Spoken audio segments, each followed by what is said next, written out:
This is the first of the tapes for M101, so before you get started on it, perhaps a few words of explanation might be in order. One of the advantages of using these tapes is that, although we'll be trying to help you by taking you through a piece of work, the speed at which you tackle the work is entirely up to you. That's because at any point you can stop the tape to have a think, or rewind it to have another listen. But there are a number of points in the tape where we'll expect you to do a little bit of work before proceeding. And when we get to those places, we'll need some sort of signal to tell you to stop the tape. So when you hear this,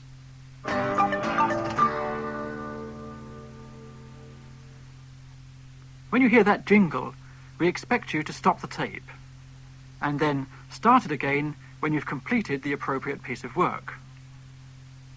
This particular tape has one part for each unit in Block 1. Each part is associated with one section of its unit, and you should always have that section in front of you when you're working through the tape. Incidentally, when you come to the end of each part, you'll probably find it convenient to stop the tape and leave it there without rewinding. This way, it'll be in the correct place for starting the next part. The first part of this tape goes with Unit 1. It's about an alternative iteration process. Here's John Mason. In this tape, I want to look closely at formula iteration. Now, the various iterative processes, including subdivision and bisection, share certain features, which I've shown in frame 1. There are 3 main features. Each has a starting point, a rule, and a way of deciding when to stop. Starting points have been values or intervals which we've found by using graphs or trial and error. In formula iteration, it will be a first approximation, x1. Rules have involved selecting smaller intervals from the current one. For us now, the rule involves plugging the current approximation, xn, into a formula to get the next approximation, xn plus 1. Hence the name, formula iteration. In the past, we've stopped when the maximum possible error has been made small to some specified level. Now, the decision to stop will often be taken simply when the calculator doesn't show any difference between successive x's, usually about 8 significant figures. To get a feeling for how formula iteration is carried out, I'd like you to look at the example in frame 2. The starting point is given, and the rule or formula is in the box. I want you to use that rule to carry out the first 5 iterations.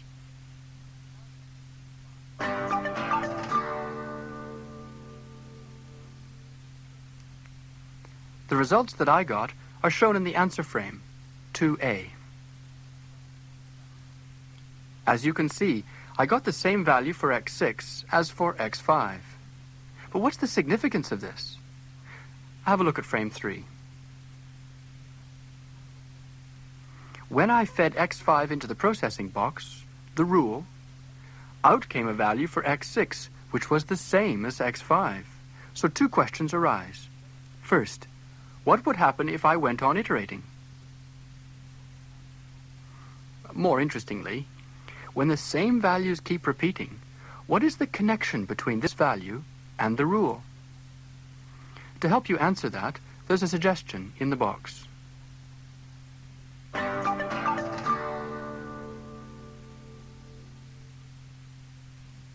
The answers are in frame 3A. x7 is the same as x6, because once the number coming out is the same as the one going in, there can be no more changes. If you go on iterating, you keep getting the same value.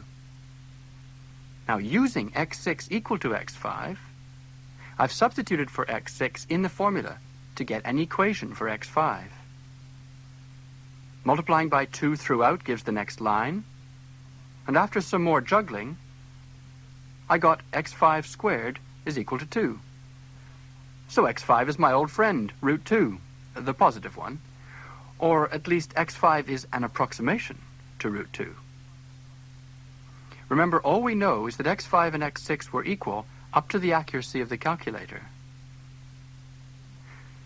So once the iteration repeats itself, the repeating value solves an equation. All that is summarized in frame 4. You were given a starting point and iteration formula.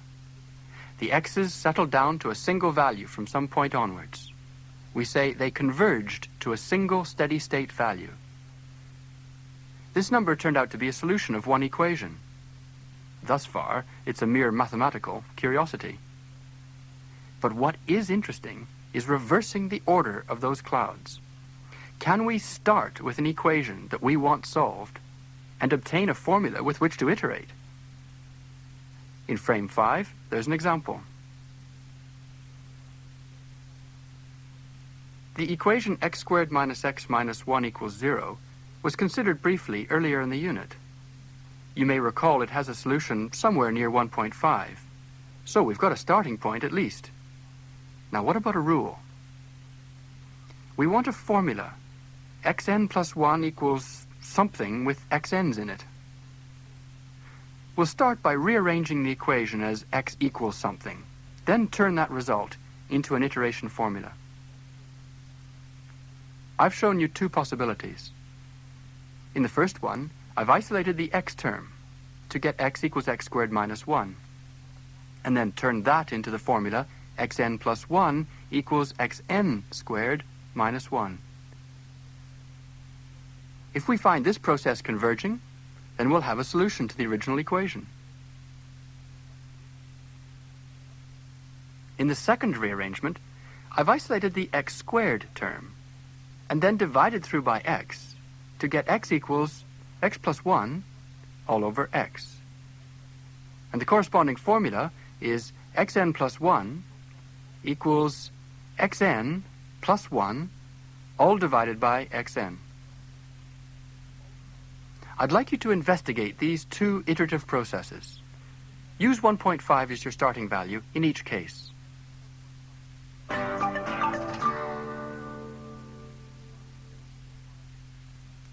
Frame 5a gives my answers.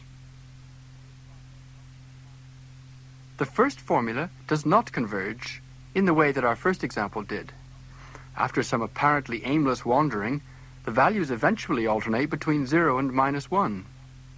Well, neither 0 nor minus 1 is a solution of the equation. Nor should you expect them to be.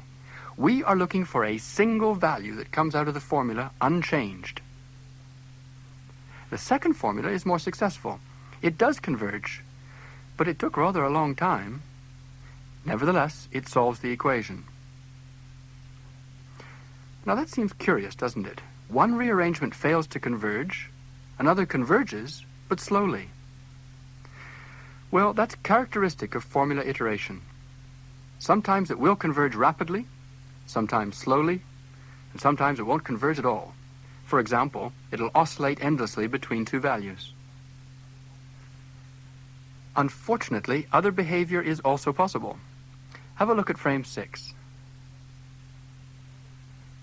The equation 2x squared minus 28x plus 49 equals 0 was solved in section 1.1, and we know it has two solutions, one of them near 2 and the other near 12.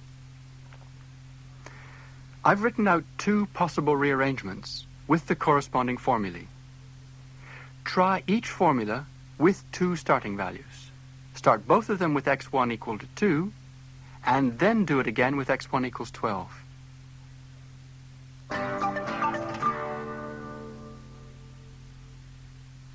The answers I got are in frame 6a. With the first rearrangement, starting at 2, there was no convergence, because my calculator ran into trouble trying to divide by 0. But starting with 12, it converged. If you look at the second rearrangement, it converged near 2 quite nicely. But starting with 12, it went haywire. So what can happen with formula iteration?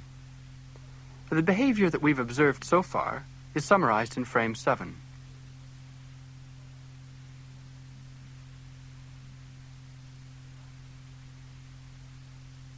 The last two are a bit unpleasant.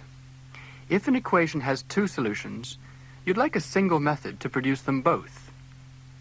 Now that can be arranged sometimes. Have a look at frame 8. We've dealt with this equation before, x squared minus x minus 1 equals 0. The rearrangement I've suggested this time is a rearrangement, although I will admit it's not an obvious one. You can check it if you want to, but do try the formula given there and use both starting values. I want you to start with 1 and again with minus 1.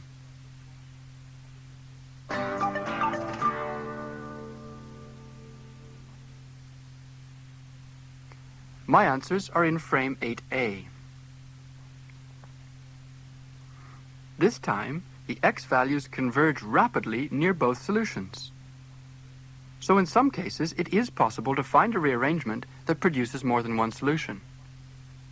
There's another good thing about formula iteration. You can easily make errors in entering intermediate results into a calculator. Formula iteration can often cope with this. Look at frame 9. I've deliberately written an incorrect value for x4 from the previous example. It should be 1.619. It's a sort of error easily made. Nevertheless, if you did carry on from here, for the formula you've just been using, you'll find that everything is fine.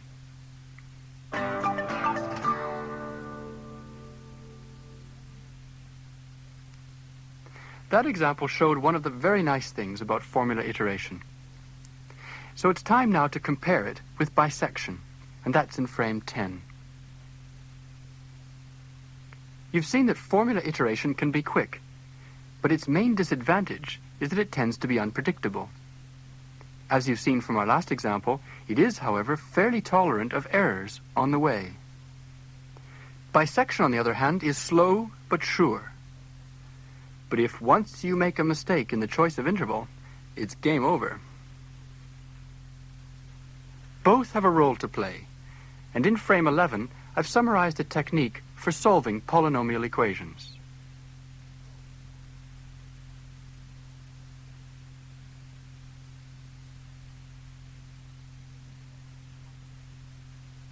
Whatever method you finally use, to get started, you need a table of values or a graph. Next, rearrange the equation to give an iteration formula. And try it. Just try it.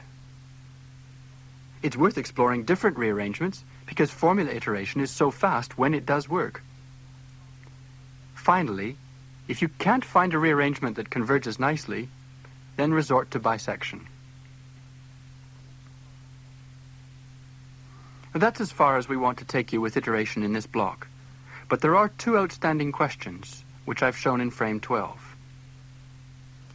First, we still don't know where a rearrangement will take us, except by trying it numerically.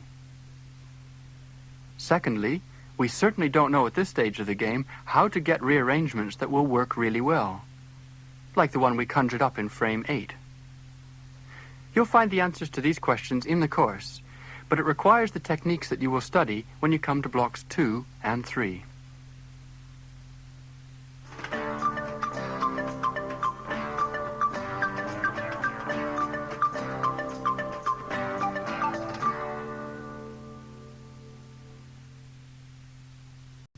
The next part of the tape forms the introduction to Unit 2. The speaker is Bob Coates.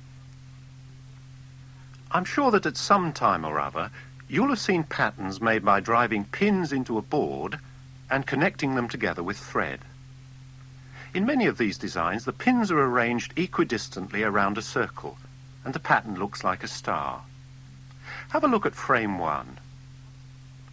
There we've illustrated one of the designs you could make. This particular design uses 31 pins, and the instructions for making it are really quite simple. You tie the thread round any one of the pins to start off. Then you take the thread to another pin going anti-clockwise, 14 steps around the circle. That's 14 steps anti-clockwise. In practice, you'd count the pins around from your starting point, and when you come to pin 14, you tie the thread on again, and then you join it up to another pin, 14 more steps anti-clockwise around the circle. And so you could go on, joining up every 14th pin until the pattern is complete. You can see this from the diagram. If you take any pin on the circle and trace anti-clockwise along the thread, you'll come to another pin 14 steps around. Now, this particular design has a special feature which is the reason we're using it to introduce this unit. The feature is that if you follow our instructions, you will join up all of the pins on the circle before you return to the pin you started with. You can see this from the diagram.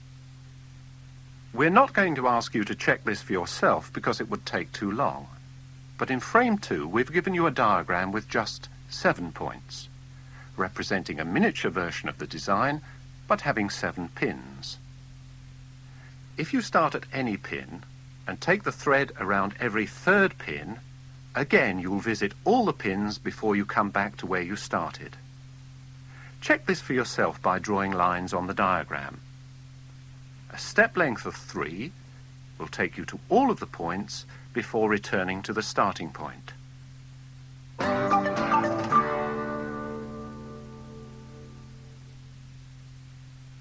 We've drawn our answer in frame 2A. As you can see, the line visits all of the points on the circle before returning to the beginning. But does this always happen? Is it always true that the line visits all of the points before returning to the starting point? We've seen 2 cases where it does, the large design and the small example we just looked at. But will this work with any number of points and any step length? To answer a general question like this, we need to set up a mathematical model.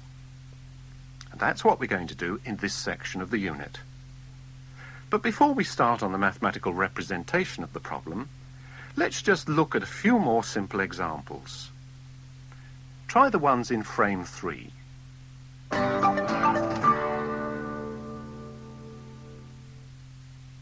Our answers are in frame 3A.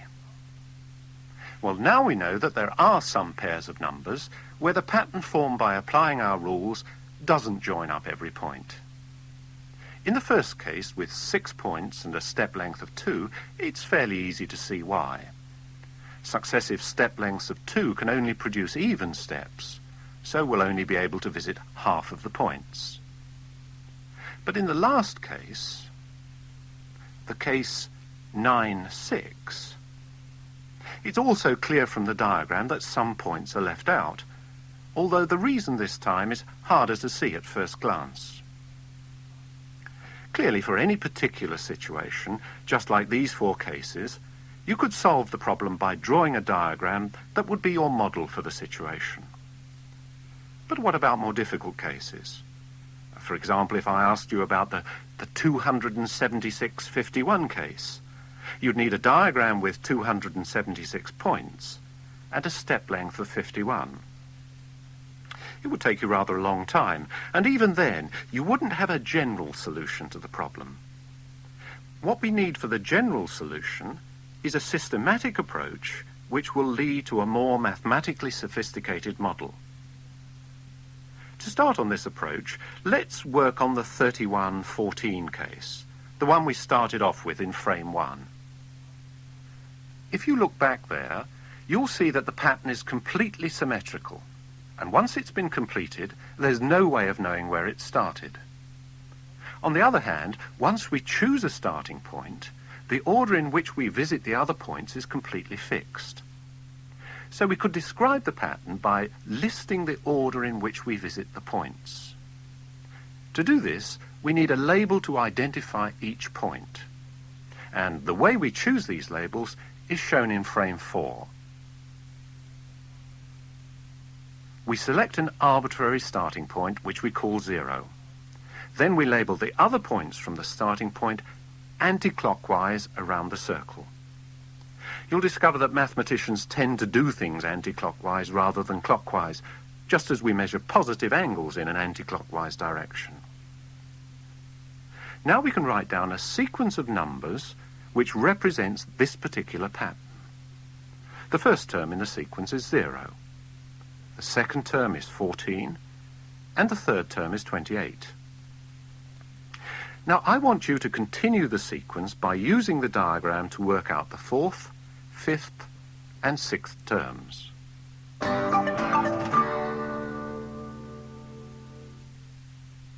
The fourth term in the sequence is 11, the fifth term is 25, and the sixth term is 8.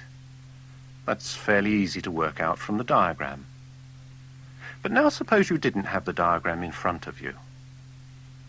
Look at what you've done and see if you can think of a way to get the same numbers in that sequence without actually using the diagram.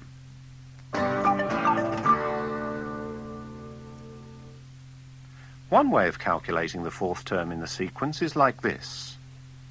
The third term is 28 steps around the diagram. Another 14 steps makes 42. But we can see from the diagram that there isn't a point 42. There are only 31 points. We've gone past the beginning and stopped at point 11. We have to subtract 31 from 42 to get 11. But once we know that we're just adding 14 and then subtracting 31 because our answer's too big, we don't need the diagram at all. We can just work with the numbers. Now the way we do this is shown in frame 5. Look at the additions we've listed in this frame. The first two, 0 plus 14 equals 14, and 14 plus 14 equals 28, look quite ordinary, apart from the little subscript 31 below the addition sign. But the third addition says 28 plus 14 equals 11. And that would be wrong if we were talking about ordinary addition. In ordinary addition, 28 plus 14 makes 42.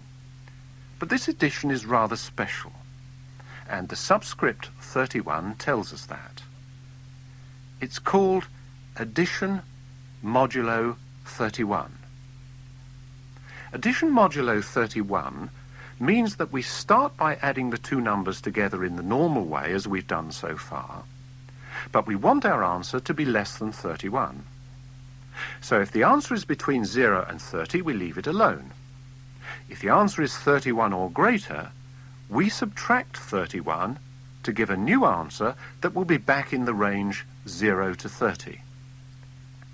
That's just what we've done. To work out 28 plus 14 in this new arithmetic, we start with ordinary addition. 28 plus 14 equals 42. But 42 is outside the range 0 to 30, so we subtract 31 to give 11. And 11 is in the range 0 to 30, so that's our answer. We say that 28 plus 14 equals 11 modulo 31. And you can keep going on in this way. 11 plus 14 equals 25 modulo 31. That's quite straightforward. And 25 plus 14? Well, that's 39, so you have to subtract 31 again to get an answer 8 modulo 31. In the box are the rules for addition modulo 31. And they provide a useful model for the pattern with 31 pins. But of course, the whole point of looking for a mathematical model is that it can be generalized. If we have a different number of pins, we use a different modular addition, which will involve subtracting multiples of that different number. In frame 6, we've repeated two of the earlier designs, one with 7 pins and the other with 9. Last time you drew these diagrams. This time I want you to work out the first 4 terms of each sequence. But I want you to do it by writing down the appropriate modular addition. When you've done that, check your answers in frame 6A.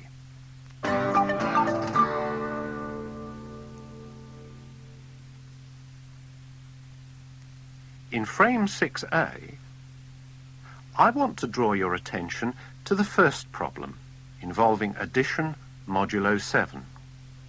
In particular, look at the stage when you get 6 plus 3 modulo 7. Now 6 plus 3 equals 9, but working modulo 7, we have to take away that 7 to get the answer, which is between 0 and 6. We do the same sort of thing in the other problem involving addition modulo 9. But this time, we subtract 9 where necessary to give an answer between 0 and 8.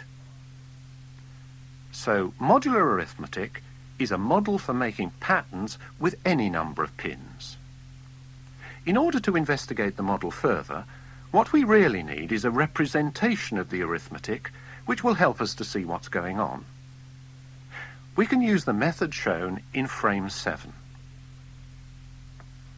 In frame 7, we've started to write down addition modulo 7 in the form of a table. A table like this is called a Cayley table. The advantage of using one of these tables is that it will include all the possible additions modulo 7 that you could ever want to do. In this Cayley table, look at where the row labelled 6 and the column labelled 3 intersect. We've written the number 2. That number 2 tells us that 6 plus 3 equals 2 modulo 7. The row is the first number in the addition, and the column is the second. So this gives you a method for building up entries in the body of the table. When you do it, you'll end up with a square, with the rows and columns labelled with all the values to be added modulo 7.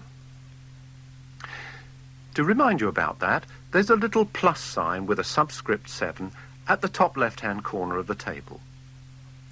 We've summarised the method at the bottom of this frame using 6 and 3. It's your turn now. Complete the table for the other additions.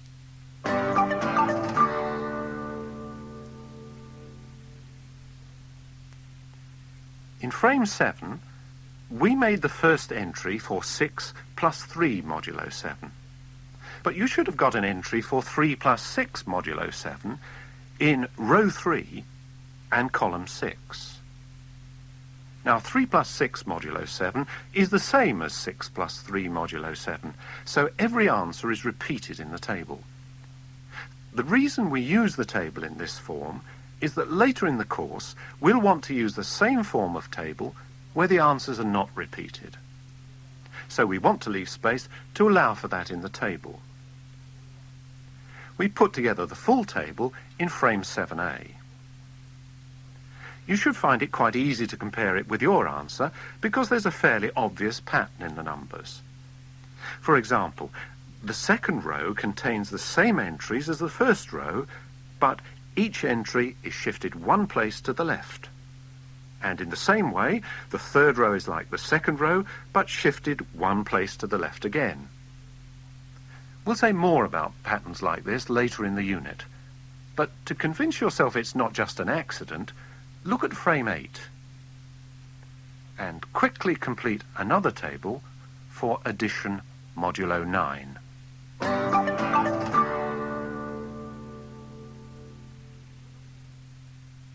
In frame 8A, we've given the complete Cayley table for addition modulo 9. You should recognise the same pattern as before. The second row is like the first, but shifted one place to the left, and similarly for all the other rows. And of course, we could use this table for our pins and thread problem in the case where there were 9 pins. For example, in the case where the step length was 6, you'd always be adding 6. And to do that, you would use the column labelled 6 in the table. Where do you start? It's natural to take the first step from 0. 0 and 6 gives 6. So step 2 starts from 6, and 6 plus 6 gives 3. Step 3 starts from 3 and gives 0. And immediately you're taken back to 0 again, and these 3 steps will keep repeating. Immediately you can see that the sequence misses out many of the pins because no steps start at 1, 2, 4, 5, 7 or 8. The sequence is just 0, 6, 3, 0, 6, 3, 0, and so on. Now you may be thinking that a Cayley table alone is no better than our original diagram as a basis for solving a general pin and thread problem. Nevertheless, sequences created using modular arithmetic and Cayley tables do give us a model for the pin and thread problem, and this model is more general than the original problem. It's more general because we've discarded the geometry of the problem. We don't need the circle anymore. We just need to know that the pins are numbered 0, 1, 2, and so on. So, if we can understand the properties of modular arithmetic, we'll be able to investigate not only our original pin and thread problem, but many other such problems as well. We'll use the next part of the unit to look more closely at some of the properties of modular arithmetic. But I'd like you to look at frame 9, which contains a summary of what we've done so far. We started with our pins and thread pattern. This in turn led us to a problem involving 2 positive integers. For any 2 particular integers, we wanted to progress to a more mathematical description. We set up a mathematical model which would enable us to investigate the general problem. We found a model based on the formation of sequences using modular addition. In the next section of the unit, we'll consider some of the properties of this new type of addition.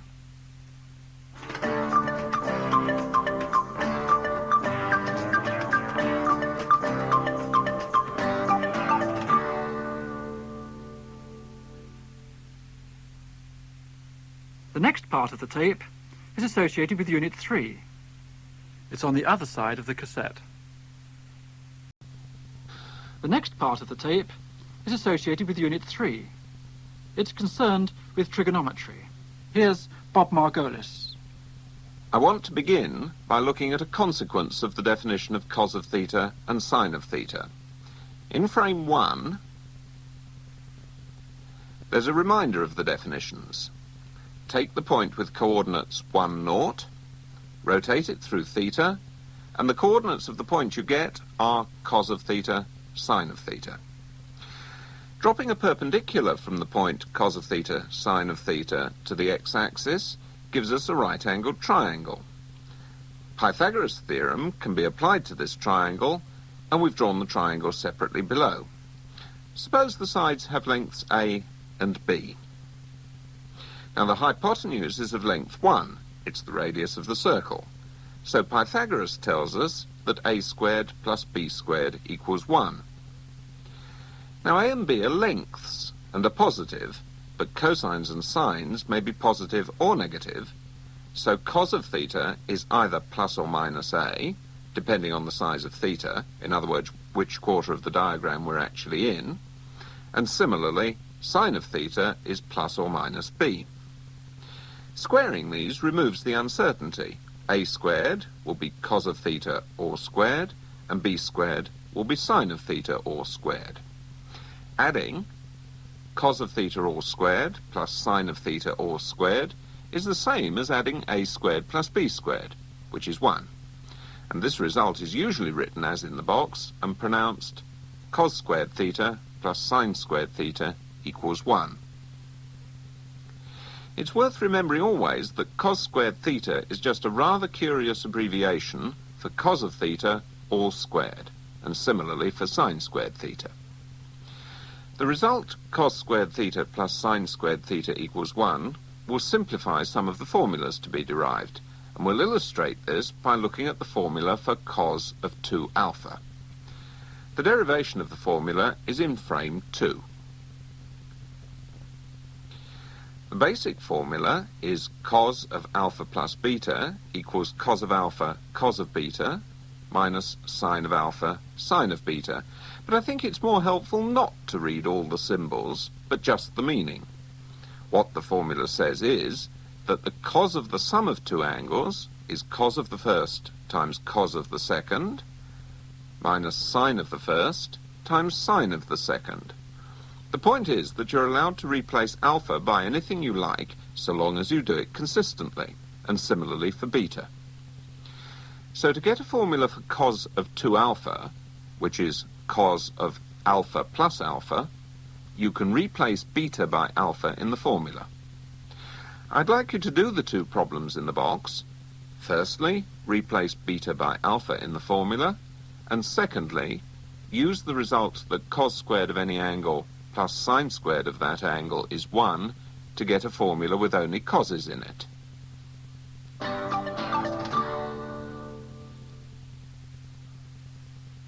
The answers are in frame 2A. The substitution gives cos of alpha plus alpha equals cos of alpha minus sine of alpha sine of alpha. And using the abbreviated forms, you should have got cos of 2 alpha equals cos squared of alpha minus sine squared of alpha. Now, I don't know how you did the second problem, but what I did was to get rid of sine squared alpha by rearranging cos squared alpha plus sine squared alpha equals 1 to give sine squared alpha as 1 minus cos squared alpha. And substituting gave me cos of 2 alpha equals 2 cos squared alpha minus 1. Now, these two problems are representative of a range of similar manipulations you can do to get further trig formulas. In frame 3, we ask you to tackle cos of alpha minus beta. You can use the basic formula, providing you treat alpha minus beta as alpha plus minus beta. So start with cos of alpha plus minus beta and make use of the hint provided.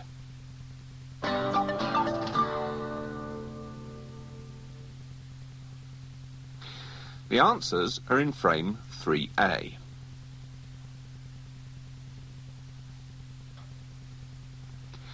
The substitution is just a matter of writing down minus beta wherever beta appears in the basic formula.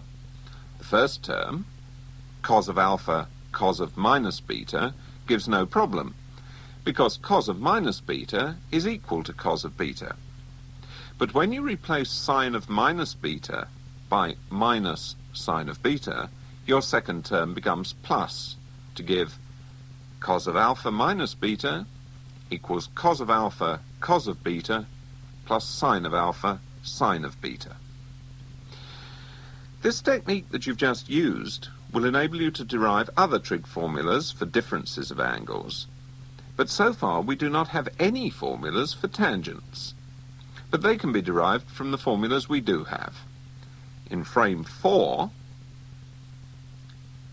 there's a reminder of the definition of tan. Tan of theta is sine of theta over cos of theta, except when cos of theta is naught, when it's undefined.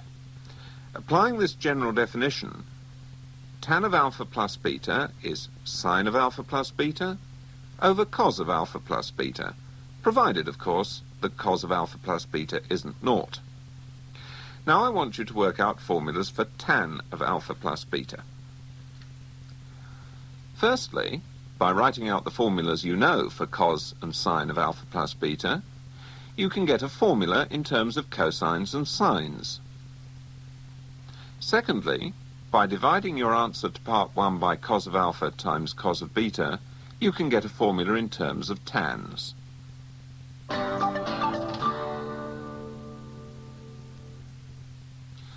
The answers are in frame 4A. The first formula is just the one for sine of alpha plus beta divided by the one for cos of alpha plus beta. Doing the division trick I suggested makes things like sine of alpha over cos of alpha appear, which brings in tan of alpha. And that gives the final result with just tangents in, starting with beta. This result is more usually written starting with tan of alpha. So tan of alpha plus beta is equal to tan alpha plus tan of beta divided by 1 minus tan of alpha times tan of beta. This short tape has introduced the basic techniques for deriving various trigonometric formulas. The problems which follow it in 3.3.6 to 3.3.11 will give you more practice with these techniques. As a postscript, I ought to point out that these formulas no longer have the computational importance that they did before scientific calculators were readily available. In this course, we shall use them as important tools in the calculus in Block 3 and complex numbers in Block 6. That completes the first part of the tape for this unit. However, there is another tape section later in this unit. It is in section 3.4 and is concerned with reflections and rotations.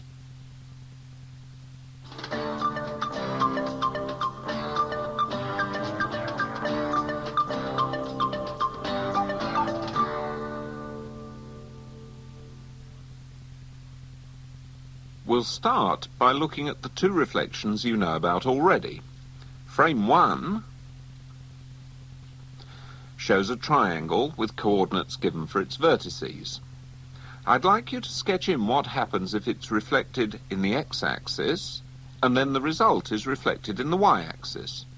Make a reasonable guess at the coordinate rule for the overall effect.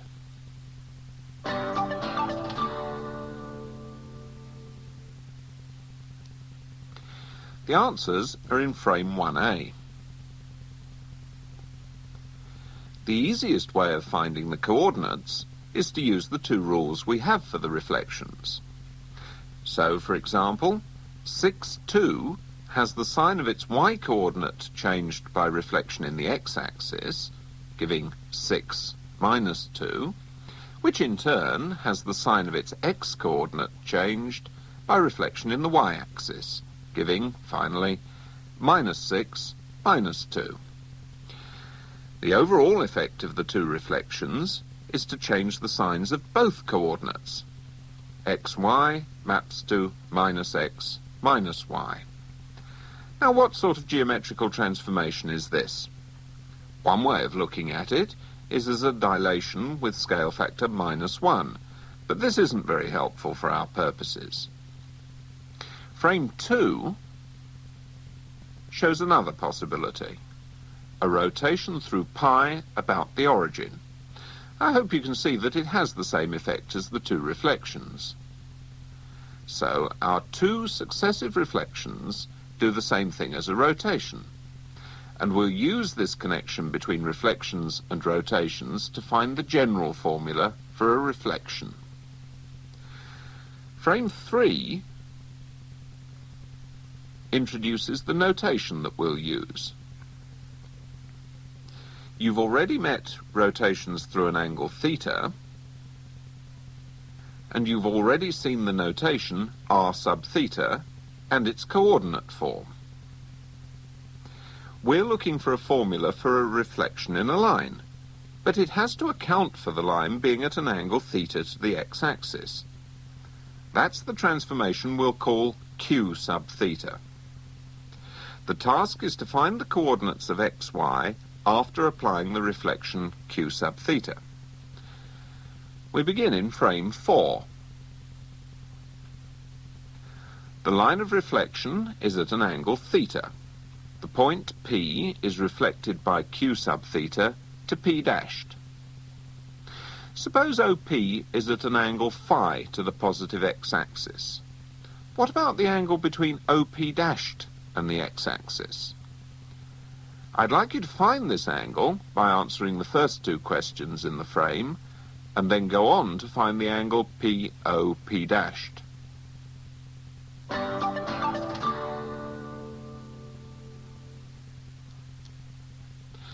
The answers are in frame 4A. The angles P dashed OQ and POQ must be the same, Because P dashed OQ is just the reflection of POQ.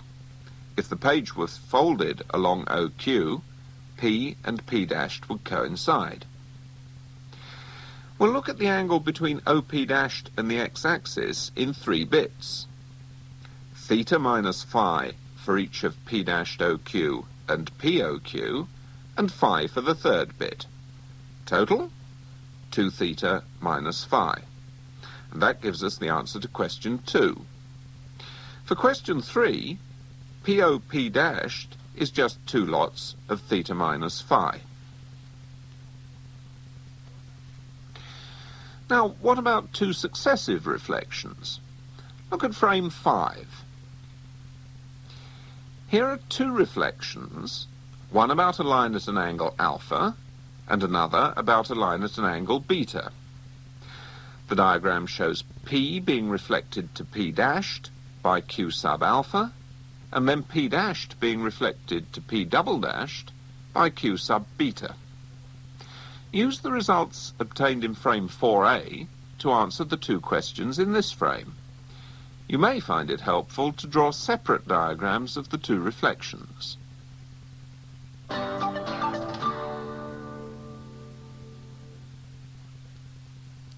Frame 5A gives the answers. First of all, OP dashed is a reflection of OP. So if you folded the page along the line of reflection, OP and OP dashed would coincide. So OP and OP dashed must be the same length.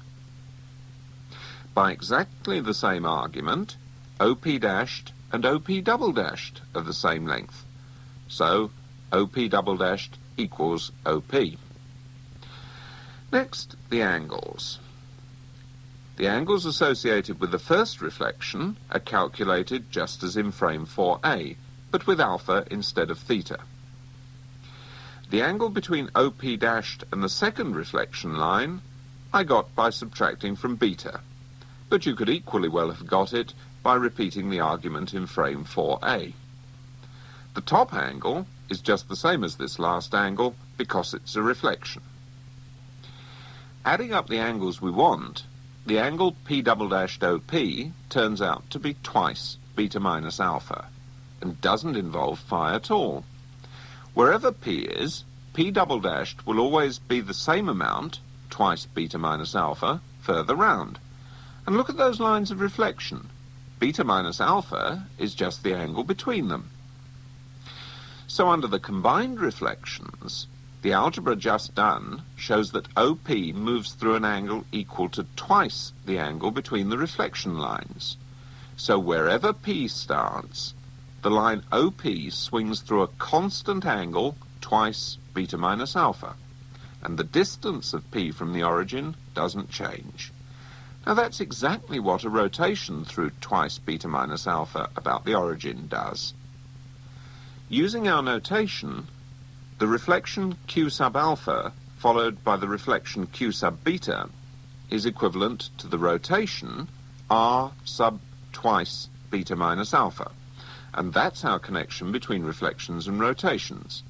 I think that connection's amazing, but having done such a lot of symbol bashing, it will be wise to check the results by combining some reflections we know about and see if they do give a rotation as we predicted. 2 cases are shown in frame 6. First, the 2 reflections we started with. A reflection in the x-axis, which is Q sub naught, followed by a reflection in the y-axis, which is Q sub pi by 2. According to our general result, this should give R sub twice pi by 2 minus naught, which is R sub pi, and that's a rotation through pi about the origin, which is what you got right back in frames 1 and 2.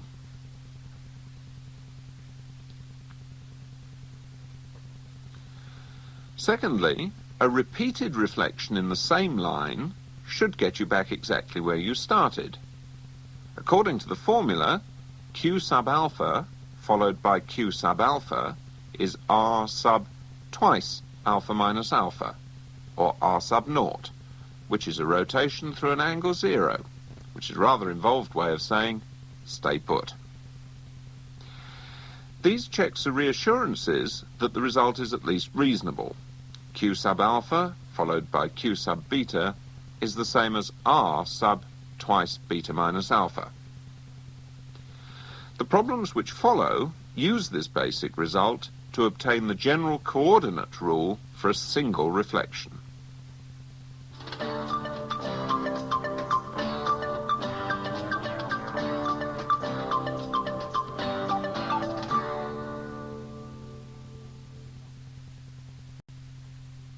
The next part of this tape is associated with Unit 4. The speaker is Bob Coates. In Section 2 of this unit, we defined what we meant by a function, and we gave you a notation for writing functions. In this section, we're going to take two functions and combine them to construct a new function called the composite function. The ideas we're going to use are based on methods from earlier units. In Frame 1, we've set out a reminder of the method you used to find an approximation to root 2. What you did was to repeatedly apply a function whose rule was t maps to a half of t plus 2 over t. We started off by feeding in 1. We applied the rule to it, and the answer was 1.5. Then we took this output of 1.5 and fed it into the rule again, and this time obtained approximately 1.417 as output. In Frame 2, there's another example of using the output of one function as the input to another one. But unlike the previous example, the two functions are different. In this case, the first function rotates the points of the plane through an angle alpha about the origin, and the second function rotates the points through an angle beta. If we input the point with coordinates 1, 0 into the first function, we get out the point with coordinates cos alpha, sin alpha. Then this output is used as the input to the second function. You probably remember that it was by using two alternative methods of writing down the output from the second function that we obtained the formulas for the cos of alpha plus beta and sine of alpha plus beta. There's a third example in Frame 3. It's taken from Unit 2. The first function tells us to take the additive inverse modulo 7, and the second function says we are to multiply the input by 5 modulo 7. So if we take an input of 3, the first rule maps that 3 to the number 4. Using this output from the first function as input to the second function, we get an output of 6. So the combined effect of the two functions is that an input of 3 produces an output of 6. Now, in each of these three examples, the output from the first function is used as the input for the second function. The name we give to this process is composition, and for the rest of this tape, we're going to examine this idea of composition of functions in more detail. Let's start by experimenting with some more functions. Look at Frame 4. Here we've defined two functions which we've called f and g. Both have domain and codomain R. The first function, f, maps x to x squared, while the second function, g, maps t to t plus 1. Of course, we could equally well have said that g maps x to x plus 1, but just for the moment we thought it might be easier if we use different labels for the general inputs to the two functions f and g. There are three problems we would like you to complete. In each case, we're given an input to f, and you have to work out the output of f and then use this number as the input of g.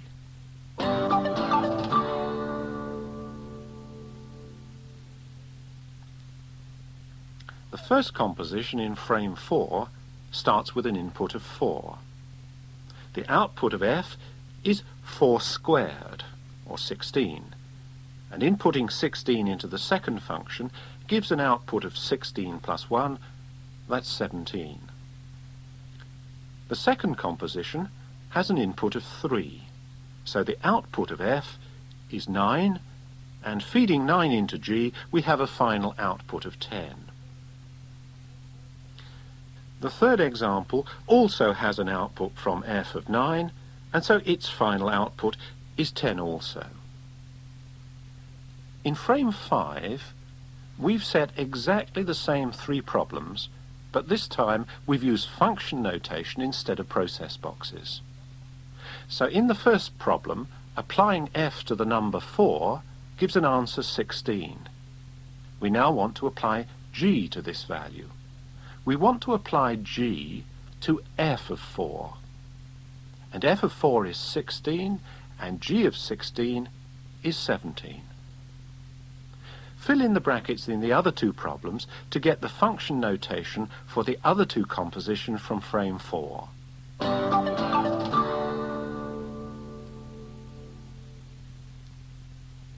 The answers are in frame 5A. You already know the numbers to put in from frame 4, but just check that you put them in the right place. So now you have 2 ways of writing down the composition of 2 functions. The process box way, which is rather large, and the function notation, which is very concise. But in all the examples you've seen so far, you've always been given a specific value as input and asked to find the corresponding output. In frame 6, there are some more examples for you to do. Here we're asking you to do something slightly different. You've got the same functions, f and g, but we want you to look at what happens to a general input rather than to a particular number. Try these problems now.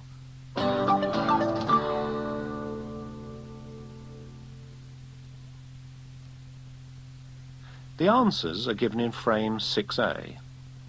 In the first question, we take an input x and apply f to it. We get x squared.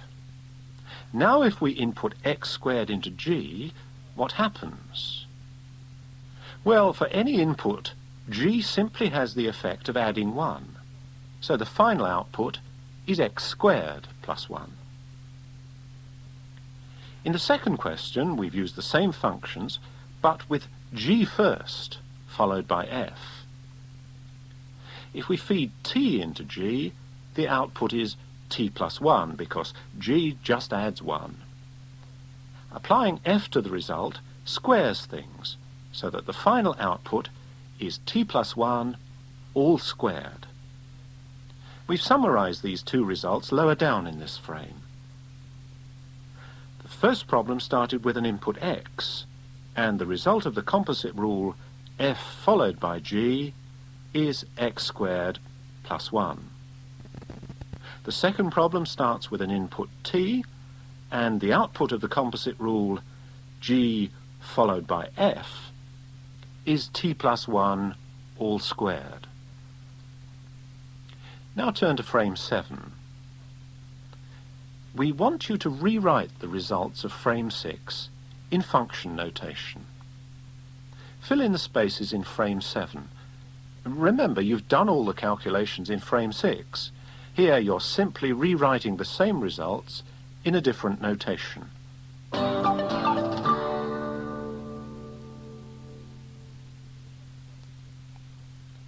The correct way of filling in frame 7 is given in frame 7A. The composite rule for question 1 is x maps to x squared plus 1. And for question 2, t maps to t plus 1 all squared. These results are just the same as in frame 6A, but in different notation. Now look at frame 8. You can think of the process of f followed by g pictorially. We have a rule for f and a rule for g. We feed x into the rule for f, and f of x comes out. We feed f of x into the rule for g, and the final result is g of f of x. So the composite rule for f followed by g is x maps to g of f of x. We've got another example in frame 9. This time our two functions are k and L. K maps R to R with rule x maps to x plus 3. L maps R to R, and this time the rule is x maps to x squared minus 1. I hope that by now it won't worry you that I've used the same label for the general inputs to K and L. But if it does, just replace the x's in the rule for L by t's, and you've got the same format you used before. Once again, fill in the spaces in this frame. Try to work entirely with x's. But if you find it easier to work with t's in the second function, then replace the t's by x's at the end in order to get all of your results in terms of x.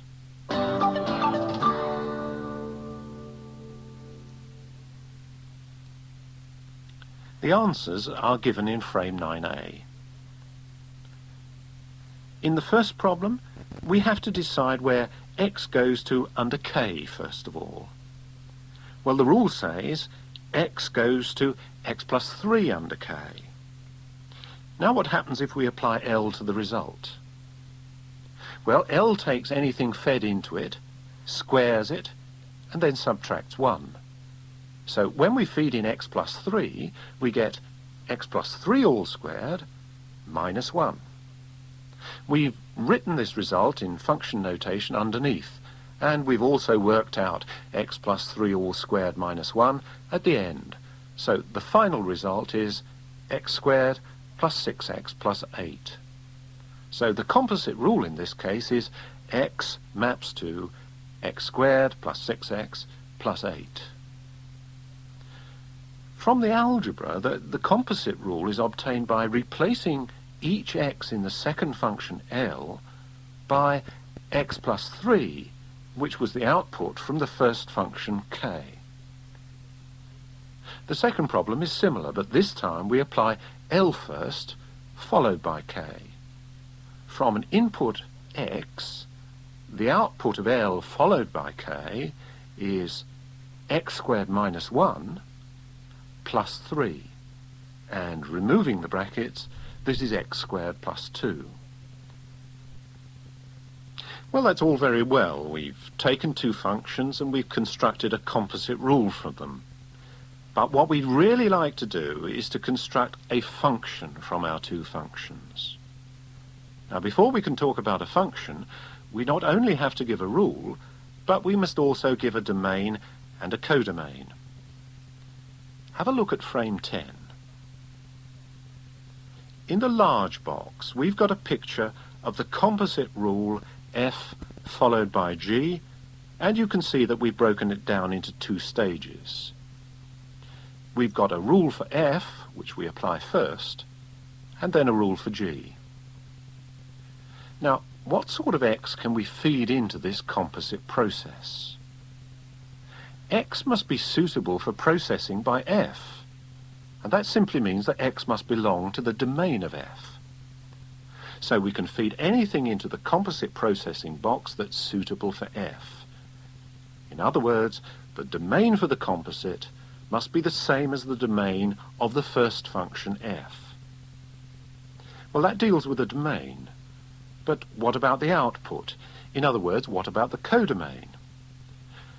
The final output is the result of doing something with g, and outputs from g are in the codomain of g. So the codomain for the composite has got to be the codomain of g. And that's what we wanted. We found both the domain and the codomain. We already have a rule, and so we now have the three ingredients that we need to specify the composite function. So it looks as if our search for a composite function is over. But before we get too pleased with ourselves, let's just look at the example in frame 11. We've given you two functions, r and s. The function r maps the closed interval 0, 10 to r by the rule x maps to x minus 4. And the function s maps the closed interval 0 to 100 to R, with the rule x maps to the square root of x. Don't forget that by root x, we mean the square root of x which is greater than or equal to 0. So, for example, root of 9 is 3 and not minus 3. Now try and complete the compositions in frame 11.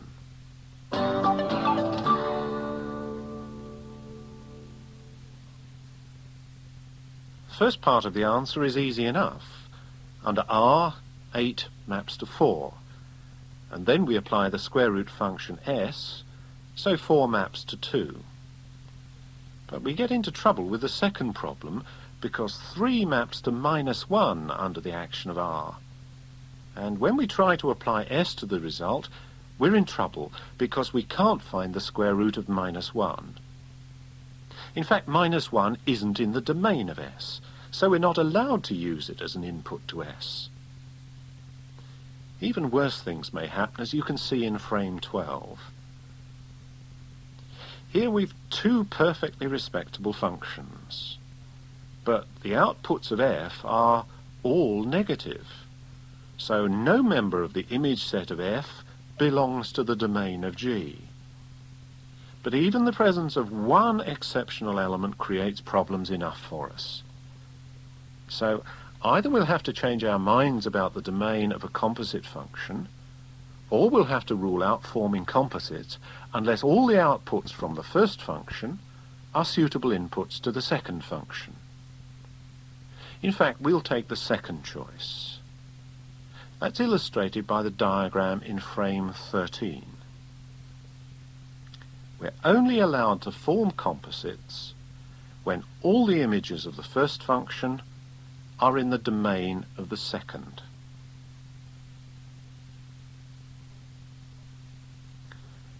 At the bottom of this frame, we've also introduced a symbol for the composite function.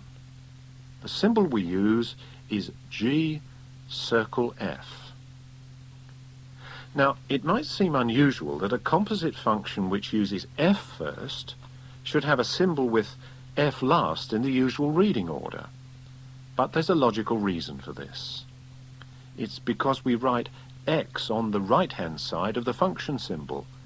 So the first part of the function to act on x is f. We form f of x first. And then after that we act on the result with g to give us g of f of x. There's one more thing to mention about this symbol for the composite function. When I read it earlier, I read it as G circle F, and you can certainly read it like that. Or you can read it as G of F. In other words, you can think of the circle as being the letter O in of. G of F. In frame 14, we actually work out a composite function. The function f has domain R and codomain R, and its rule is x maps to x squared plus 1. The function g has as its domain all non-negative real numbers, and as its codomain R. Its rule is x maps to root x. We're now going to try and form the composite function G circle F. Firstly, let's check that we can form the composite. We must check that the image set of F is contained in the domain of G. Well, the image set of F contains numbers of the form x squared plus 1, where x is any real number. And x squared is always non-negative, so the image set of F consists only of numbers that are greater than or equal to 1. The domain of G contains all numbers greater than or equal to 0, so the image set of F is contained in the domain of G. So we can form the composite function G circle F. Now to specify the composite. Its domain is the domain of the first function f, and that's R. And its codomain is the codomain of the second function g, and that's also R. For the rule, we look at g of f of x.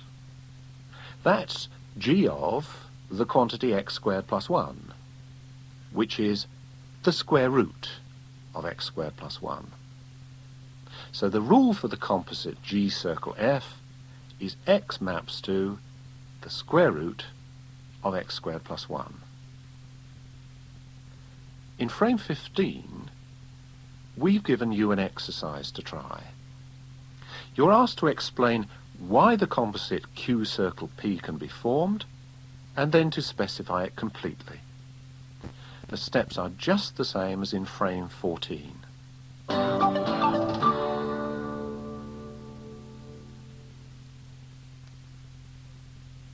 Well, the domain of P is the closed interval 0, 2, and the rule for P is x maps to x squared.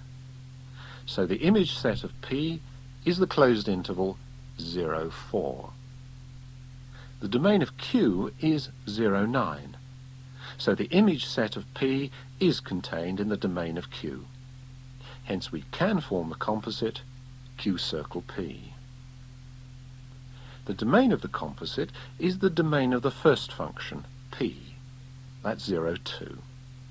And the codomain, it's the codomain of the second function, Q. And that's R. To get the rule for the composite, we substitute the formula for the rule of P into the formula for the rule of Q. So x squared replaces x in 2x minus 3. And that gives the rule x maps to 2x squared minus 3. In frame 16, we've written down once again this condition on domains and image sets that has to be obeyed if we're going to form a composite. But it's a bit of a handful to keep writing down that every element in the image set of F is contained in the domain of G. So in this frame we've introduced a shorthand notation for such situations. If every element of a set A is also an element of the set B, then we say that A is a subset of B, and we use a symbol like a U on its side with a line underneath to denote this. So to form the composite G circle F, we have to check that the image set of F is a subset of the domain of G. In frame 17, we've revisited the problem you did in frame 15, but this time we've used the new subset symbol. To check that you could form the composite Q circle P, you needed to show that the image set of P was a subset of the domain of Q. And this is true because the closed interval 0, 4 is a subset of the closed interval 0, 9. Every number in the closed interval 0, 4 is also in 0, 9. So the composite function Q circle P can be formed. In frame 18, we've set you another exercise. We've asked you to show that the composite function P circle Q doesn't exist. For this, you need to show that the image set of Q isn't a subset of the domain of P. In fact, all you need to do is to find one element in the image set of Q which is not in the domain of P.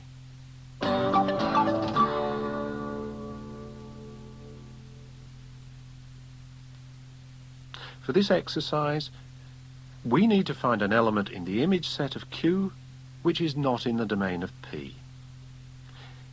In frame 18A, we've given one such number. 0 is in the domain of Q, and the number Q of 0 is minus 3. So minus 3 is in the image set of Q, but it's not in the closed interval 0, 2, which is the domain of P. So the composite P circle Q cannot be formed.